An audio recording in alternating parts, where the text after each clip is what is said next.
And we are in 2b of Psalm 98. His righteousness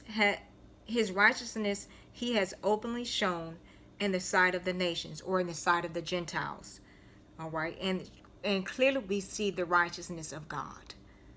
There's no way, we can say that, oh, I don't know what God is doing. I don't know anything.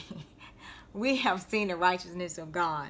All right, so his righteousness he has openly shown in the sight of nations. He's not just shielding it for a certain group of people or a certain nation.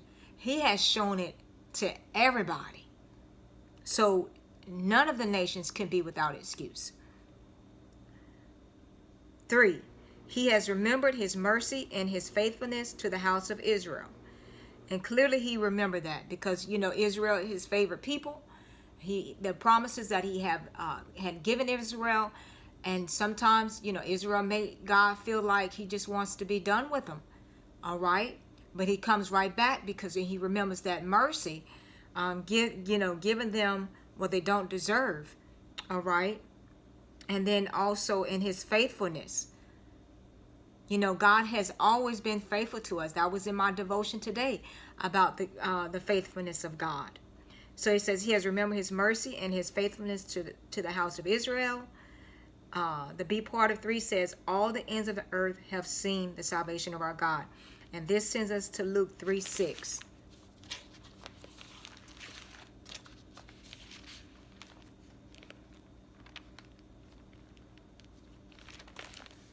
Luke 3:6.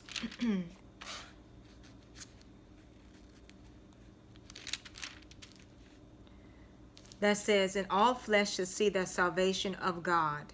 And clearly it will. Now this is part of when the ministry. This is a quote taken from the prophet Isaiah. And so so this is a quote that's taken from the prophet Isaiah in Isaiah 40. All right, and it talked about and he went into the ministry of John the Baptist. And so it says, as it is written in the book of the words of Isaiah the prophet, saying, the voice of one crying in the wilderness, prepare the way of the Lord, make his path straight. Every valley shall be filled, and every mountain and hill brought low, and the crooked places shall be made straight, and the rough ways made smooth, and all flesh shall see the salvation of God. And that salvation of God is Jesus Christ himself. God has given us a way out. He has given us a way of salvation. But whether, people accept it or not, it's not God's fault. Nobody can say, oh, God, you didn't tell me. Oh, yes, God is telling you. Even the creation, what he created, is telling us that there is a God. And that even though, even creation itself is crying out for salvation and for God. We never know. That's why the earth quaked. That's why the earth trembled. That's why we have all these storms and all these natural disasters that's going on. Because they too crying out for salvation. Glory to God.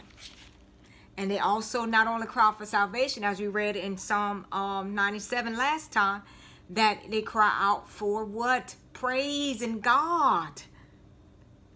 So Isaiah 40 verse 5 that says, the glory of the Lord shall be revealed, and all flesh shall see it together, for the mouth of the Lord has spoken. And that's true. We are not without excuse. We do not have an excuse. Nobody has an excuse. The reason why, if they miss out on salvation. All right, it's right there.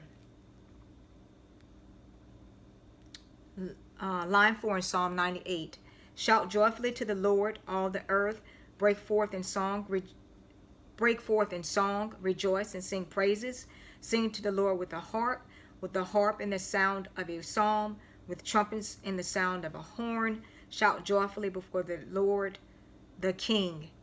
Let the sea roar in all its fullness, the world and those who dwell in it. Let the rivers clap their hands. Let the hills be joyful together before the Lord. For he is coming to judge the earth.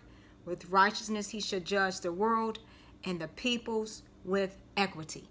All right, and so That is our second stanza, our final stanza. And so we're going to pause here, and then we'll start elaborating on our last stanza in the next segment.